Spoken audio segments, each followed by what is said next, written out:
इतिहास बनते हुए आपने कई बार देखा होगा, लेकिन 17 जुलाई वो दिन होगा जब भारत भविष्य का इतिहास लिखेगा। ये केवल एक ट्रेन के शुभारंभ का अवसर नहीं होगा, बल्कि विकसित भारत, आत्मनिर्भर भारत और हरित भारत के संकल्प के साकार होने का दिन होगा, जिसकी परिकल्पना देश के यशस्वी प्रधानमंत्री श्री नरेंद्र मोदी जी ने की थी। हरियाणा इस ऐतिहासिक यात्रा का नेतृत्व करते हुए देश का पहला राज्य बनने जा रहा है, जहाँ से हाइड्रोजन ट्रेन की शुरुआत होगी। ये उपलब्धि भारत की तकनीकी क्षमता, पर्यावरण संरक्षण और भविष्य की सोच का नया अध्याय लिखेगी। आने वाले वर्षों में जब भी भारत में हाइड्रोजन ट्रेन की चर्चा होगी, तब इस ऐतिहासिक उपलब्धि के साथ दो नाम हमेशा प्रमुखता से लिए जाएंगे। प्रधानमंत्री नरेंद्र मोदी, जिन्होंने देश को नई दिशा दी, नई सोच और हरित विकास का विजन दिया, तथा मुख्यमंत्री नायब सिंह सैनी, जिनके नेतृत्व में हरियाणा इस विजन को साकार करने वाला पहला राज्य बनकर इतिहास रचने जा रहा है।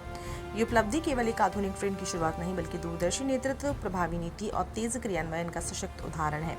दरअसल ये उपलब्धि केवल एक आधुनिक ट्रेन की शुरुआत भर नहीं है, ये उस कार्य संस्कृति का जीवंत प्रमाण है जिसमें प्रधानमंत्री नरेंद्र मोदी जी का विजन केवल घोषणाओं तक सीमित नहीं रहता, बल्कि मुख्यमंत्री नायब सैनी जी के नेतृत्व में तेज गति, पारदर्शिता और पूर्ण प्रतिबद्धता के साथ धरातल पर उतरता है। यही कारण है कि आज हरियाणा केवल विकास योजनाओं का सहभागी राज्य नहीं, बल्कि विकसित भारत के निर्माण में अग्रणी भूमिका निभाने वाला राज्य बनकर उभरा है। सबसे महत्वपूर्ण बात यह है कि इस महत्वाकांक्षी परियोजना के लिए हरियाणा का चयन राज्य की बढ़ती विकास क्षमता और केंद्र सरकार के विश्वास का प्रमाण है।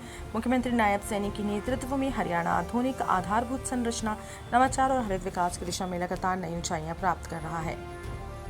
आखिर ये हाइड्रोजन ट्रेन इतनी विशेष क्यों है? हाइड्रोजन ट्रेन अत्याधुनिक फ्यूल सेल तकनीक पर आधारित है, जिसमें हाइड्रोजन और ऑक्सीजन की रासायनिक प्रक्रिया से बिजली उत्पन्न होती है। इसकी सबसे बड़ी विशेषता ये है कि इसमें कार्बन उत्सर्जन नहीं होता, बल्कि केवल जलवाष्प निकलती है। यही कारण है कि इसे भविष्य की सबसे स्वच्छ और पर्यावरण अनुकूल रेल तकनीक माना जा रहा है। यह तकनीक उन रेल मार्गों पर भी कारगर है जहां ओवरहेड बिजली लाइन उपलब्ध नहीं है। इससे भविष्य में दूरस्थ क्षेत्रों तक भी आधुनिक, किफायती और हरित रेल सेवा का विस्तार संभव होगा।